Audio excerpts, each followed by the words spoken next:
यह कहानी है एक ऐसे नौजवान की जो केवल 25 साल की उम्र में लाखों आदिवासियों का मसीहा बन गया। एक ऐसा योद्धा जिसने अंग्रेजी हुकूमत की नींव हिला दी और जिसकी मौत आज भी रहस्यमयी बनी हुई है। हम बात कर रहे हैं धरती आबा भगवान बिरसा मुंडा की, उस क्रांतिकारी नेता की जो आदिवासी समाज के दिलों में आज भी जीवित हैं। 15 नवंबर 1875 को झारखंड के उलीहातू गांव में जन्मा एक बालक जो एक साधारण किसान परिवार से था, लेकिन उसकी सोच साधारण नहीं थी। पिता का नाम सुगना मुंडा और माता का नाम करमी था। बचपन से ही बिरसा में अलग सी चमक थी। वह तेज बुद्धि वाला था, जिसे शिक्षक भी देखकर चकित रह जाते थे।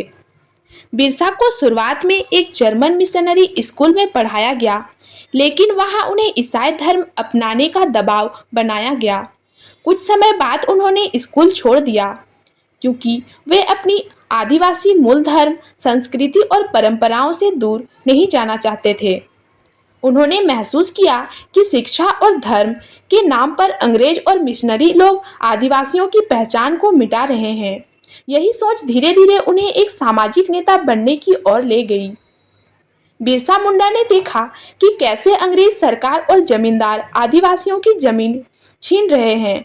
आदिवासी, जिन्हें अपनी जमीन से उतना ही प्रेम है जितना जीवन से, उन्हें बेदखल किया जा रहा था। अंग्रेजों ने जंगलों पर अधिकार कर लिया, जिससे आदिवासियों का पारंपरिक जीवन संकट में आ गया। यहीं से शुरू हुआ उलगुलान यानी महान जन आंदोलन। धरती आबा की उपाधि बिरसा ने अपने आदिवासी भाइयों को एकत्र किया और उन्हें संगठित किया। उन्होंने कहा, हमारी जमीन हमारी है, कोई हमसे छीन नहीं सकता। हम अपने ईश्वर सिंह बोंगा को मानते हैं और उसी के अनुसार जिएंगे। धीरे धीरे लोग उन्हें धरती आबा कहने लगे, अर्थात धरती का पिता। वे केवल एक नेता ही नहीं थे, बल्कि एक संत, एक गुरु और एक योद्धा भी बन गए थे। 1895 से 1900 तक बिरसा ने कई गांवों में जाकर लोगों को जागरूक किया। उनका नारा था, रानी का राज खत्म करो, भगवान का राज स्थापित करो। उन्होंने बिरसा विद्रोह का शुरू किया। हजारों आदिवासियों ने हथियार उठाए। उन्होंने पुलिस थानों, चर्चों और अंग्रेजों के कार्यालयों पर हमला किया। यह आंदोलन इतना मजबूत था कि ब्रिटिश सरकार हिल गई। बिल्कुल, आइए इस महान नायक की कहानी को एक और गहराई से समझते हैं। एक ऐसा वीर जिसने अपने छोटे से जीवन में असाधारण इतिहास रच दिया। धरती आबा केवल एक नेता नहीं, एक विचार। जब बिरसा मुंडा ने आदिवासियों के अधिकारों के लिए आवाज उठाई, तो लोग उन्हें धरती आबा कहकर पुकारने लगे, जिसका अर्थ होता है धरती का पिता। वह न केवल एक क्रांतिकारी नेता थे, बल्कि एक आध्यात्मिक गुरु भी बन चुके थे। उनके अनुयायी उन्हें भगवान की तरह पूजने लगे, क्योंकि उन्होंने अपने समाज को अंधकार से बाहर निकाला, उन्हें आत्मगौरव, धर्म और अधिकारों के लिए जागरूक किया। बिरसा ने अंग्रेजी कानून के खिलाफ आवाज उठाई। उन्होंने कहा, हम अपने जंगल, अपने जमीन अपने तरीके से चलाएंगे। यहाँ कोई बाहरी शासन नहीं चलेगा। यह हमारा मुंडा राज होगा। यह बात उस समय बेहद क्रांतिकारी थी, जब समूचा भारत अंग्रेजों के डर से कांपता था। तब एक 20-22 साल का युवा खुलकर ललकार रहा था। बिरसा ने महसूस किया कि धर्म परिवर्तन आदिवासियों को उनकी जड़ों से काट रहा है।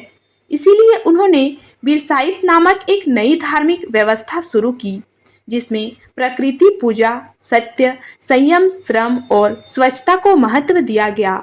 उन्होंने शराब और अंधविश्वास के खिलाफ भी मोर्चा खोला। उनका संदेश था, जगाओ आत्मा को, छोड़ो पाप, जियो स्वाभिमान से। 9 जून 1900 को रांची जेल में बंद बिरसा की मृत्यु हो गई। कहा गया है कि बीमारी से उनकी मौत हुई है, लेकिन आज भी यह रहस्य बना हुआ है। उनके समर्थकों का मानना है कि उन्हें अंग्रेजों ने मार दिया, क्योंकि वे एक बहुत बड़े विद्रोह की तैयारी में थे। बिरसा भले ही केवल 25 वर्ष जिए, लेकिन उन्होंने जो विचार, आंदोलन और चेतना दी, वह आज भी जीवित है। भारत सरकार ने उन्हें सम्मानित करने के लिए कई स्मारक बनाए। रांची में Birsa Munda jail, Birsa Munda airport, Birsa institute of technology और झारखंड की राजधानी रांची में उनकी विशाल प्रतिमा आज भी उनके संघर्ष की गवाही देता है। 2021 में भारत सरकार ने ऐलान जनजातीय गौरव दिवस 15 नवंबर को हर साल अब जनजातीय गौरव दिवस के रूप में मनाया जाता है। ये भगवान बिरसा मुंडा को सच्ची श्रद्धांजलि है। बिरसा मुंडा की कहानी हमें बताती है कि उम्र नहीं, उद्देश्य से बड़ा होना चाहिए। एक अकेला युवा जिसने जंगलों से उठकर साम्राज्य को चुनौती दी, आज आदिवासियों के साथ साथ पूरे भारत के लिए प्रेरणा बन गया है। धरती से जुड़े रहो, अपने हक के लिए लड़ो और अपने स्वाभिमान को कभी मत भूलो। यही है बिरसा की सीख।